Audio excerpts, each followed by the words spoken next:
Bonjour chers amis, vous êtes sur la chaîne Mystère Géopolitique et dans cette vidéo, nous allons aborder les événements les plus importants qui se sont déroulés au cours des dernières 12 heures. Nous avons de nombreuses informations très intéressantes, alors commençons. Selon nos informations, les Russes ont lancé au cours des dernières 24 heures une nouvelle attaque massive sur le territoire ukrainien, cette fois-ci uniquement à l'aide de drones. Voici l'article publié ce matin par des sources pro-ukrainiennes. Selon ces chiffres, les Russes ont lancé 149 drones au-dessus du territoire ukrainien, et les Ukrainiens en ont abattu 131. On constate donc que les Russes continuent de bombarder et d'attaquer les infrastructures critiques de l'Ukraine, cherchant à les détruire ou à les endommager le plus possible. Par ailleurs, nous avons reçu de nombreuses informations en provenance d'Ukraine concernant la situation dans son secteur énergétique. Des sources indiquent que demain, c'est-à-dire aujourd'hui, il y aura une coupure d'électricité de 16 heures dans toute l'Ukraine, une situation qui perturbera fortement la population en cette période hivernale. Entre 2,5 et 4 quintaux de consommateurs seront privés d'électricité. Au cours des 12 dernières heures, des sources pro-ukrainiennes ont publié des photos montrant la situation exacte à Kiev. La ville est plongée dans le noir. La majeure partie de la ville est privée d'électricité et n'a aucune possibilité de s'approvisionner en énergie. On peut voir de nombreuses lumières allumées, mais les sources affirment que certains habitants utilisent des générateurs pour leurs besoins personnels. Il est possible que des bâtiments entiers puissent être alimentés par un générateur. La situation est donc critique. De plus, des sources pro-ukrainiennes ont commencé à publier des vidéos de ce type, montrant que dans la région de Kiev, les habitants bloquent la circulation pour protester contre la coupure de courant, et ce pour la deuxième journée consécutive. Je ne suis donc pas certain que ces manifestations et cette coupure de courant puissent changer la donne, mais qui sait ce qui va se passer ensuite? Le secrétaire de la Commission de la Sécurité nationale de la Rada, Kostienko, a fait une déclaration importante, soit par la mobilisation forcée, soit par un nouveau contrat social, ceux qui veulent se battre, se battront. Ceux qui ne le veulent pas, quitteront le pays, quitteront l'Ukraine au plus vite. Vous savez que le président des États-Unis a fait aujourd'hui une déclaration pour le moins surprenante concernant le règlement pacifique du conflit en Ukraine. Il a affirmé que Zelensky n'avait même pas lu les propositions de paix. Cette déclaration est pour le moins étonnante. L'Ukraine est quotidiennement attaquée par la Russie à l'aide de drones et de missiles, et des négociations sont en cours entre la Russie, l'Ukraine et les États-Unis. Des accords sont presque prêts, mais Trump prétend que Zelensky n'a toujours pas pris la peine de les lire. C'est donc une situation très étrange. Une autre vidéo importante a été publiée aujourd'hui, en provenance du nord de la région de Tchernigov. Regardons-la. Et voici la centrale électrique de Tchernigov, située au sud de la ville. On aperçoit également une autre centrale, à gaz, probablement à quelques kilomètres au nord-ouest. On voit ici comment les Russes détruisaient cette centrale à l'aide de drones terrestres. De nombreuses explosions ont été enregistrées. Voici la centrale vue sous un autre angle. Les Russes vont donc poursuivre leurs attaques. Ce n'est que le début de l'hiver, il nous reste encore 3 mois, ce qui signifie que les Russes infligeront des dégâts considérables à l'Ukraine. Et voilà, la coupure d'électricité actuelle n'est évidemment pas la dernière que nous subirons au cours des 3 prochains mois. Passons maintenant à la suite. Et examinons la situation sur le terrain. Commençons par la partie nord-est de la région de Kharkiv. Au cours des dernières 12 heures, une autre photo a été publiée concernant la situation dans la région de Stary Saltov. On y voit le barrage et le pont détruits par les Russes, probablement à la suite d'un tir de missile ou d'une frappe de drone. Les Russes tentent donc de paralyser ou de réduire les capacités logistiques ukrainiennes dans le nord-est de la région de Kharkiv. Les Russes tentent de poursuivre leur offensive et d'établir un contrôle total sur le territoire. Parlons maintenant du secteur de Barova. Nous n'avons reçu qu'une brève information concernant la partie la plus orientale de cette zone. Ce matin, des sources pro-russes ont publié cette vidéo montrant les conséquences des affrontements pour le contrôle du territoire. On y voit un véhicule de combat d'infanterie ukrainien détruit et des drapeaux russes hissés précisément à cet endroit. Les Russes ont donc hissé le drapeau précisément à cet endroit, et d'après cette vidéo, nous avons placé une petite partie du secteur de Barova sous le contrôle total des forces russes. Concernant les secteurs de Liman et de Sivy, nous n'avons rien reçu de particulier au cours des dernières 24 heures, ni même des dernières 12 heures. Quant au secteur de Konstantinovka, Des sources pro-ukrainiennes ont confirmé aujourd'hui que les Russes sont parvenus à établir un contrôle quasi total sur le territoire situé au sud de la réserve hydrographique de Petchenegy, plus précisément au sud de la réserve hydrographique de Klibambitska.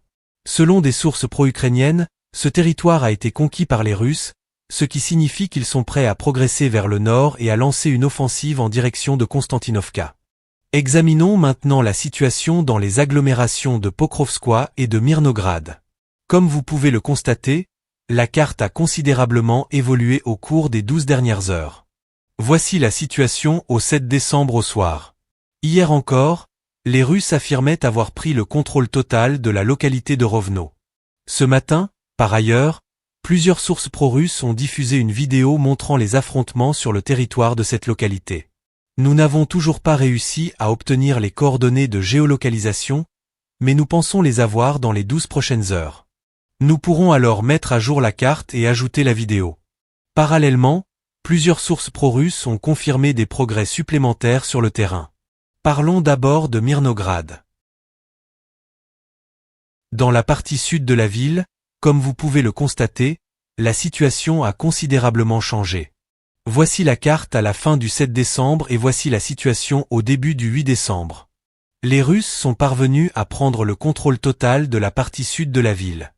Le plus important est que les Russes ont répondu que les combats pour le contrôle de la citadelle centrale de Mirnograd avaient commencé au nord. Cette citadelle centrale s'étend du centre-ville, de la rue Proltarskaya jusqu'au nord, presque jusqu'à la rue Soborneïa, au moins jusqu'à la gare. Il s'agit donc d'une très vaste citadelle s'étendant du sud au nord, et les Russes y ont pénétré. De plus, la carte a été modifiée suite à la diffusion d'une vidéo par des sources pro-ukrainiennes.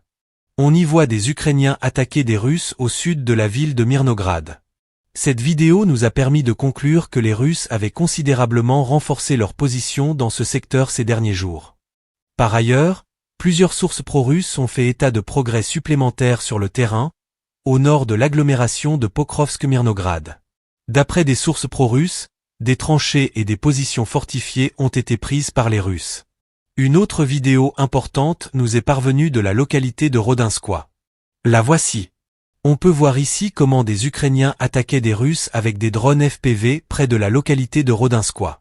Par exemple, l'incident où un drone FPV ukrainien a attaqué 2 soldats russes s'est déroulé précisément dans ce secteur. Cette vidéo nous permet de conclure que les Russes continuent de renforcer leur position dans le centre et le nord de la ville de Rodinskoye. Nous pouvons désormais affirmer que jusqu'à 80% de la localité est sous le contrôle total des forces armées de la Fédération de Russie. Nous pensons que dans les semaines à venir, les Russes annonceront la prise de contrôle complète du territoire. Cette information sera confirmée par le ministre de la Défense de la Fédération de Russie.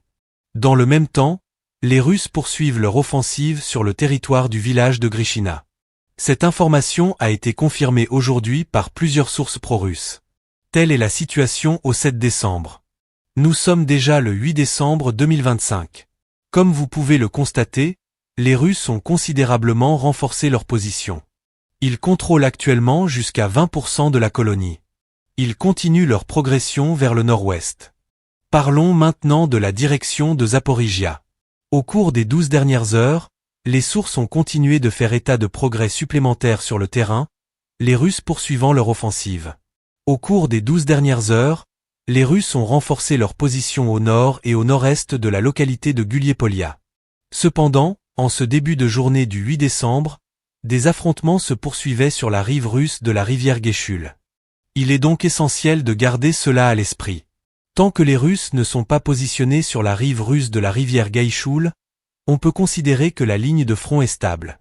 Mais dès qu'ils parviendront à traverser la rivière et à engager le combat du côté ukrainien, il faudra compter les jours avant que la ville de Guliepolia ne tombe complètement aux mains des Russes.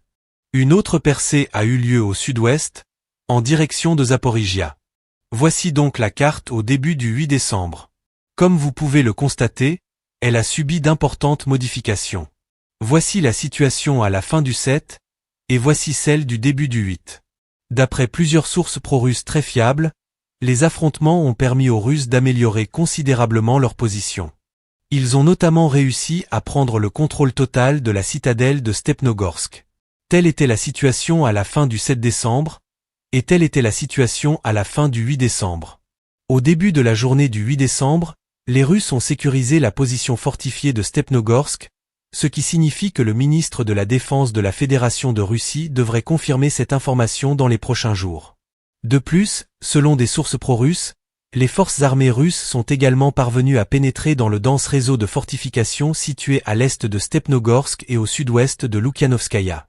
Cette percée dans ces zones laisse donc présager une chose.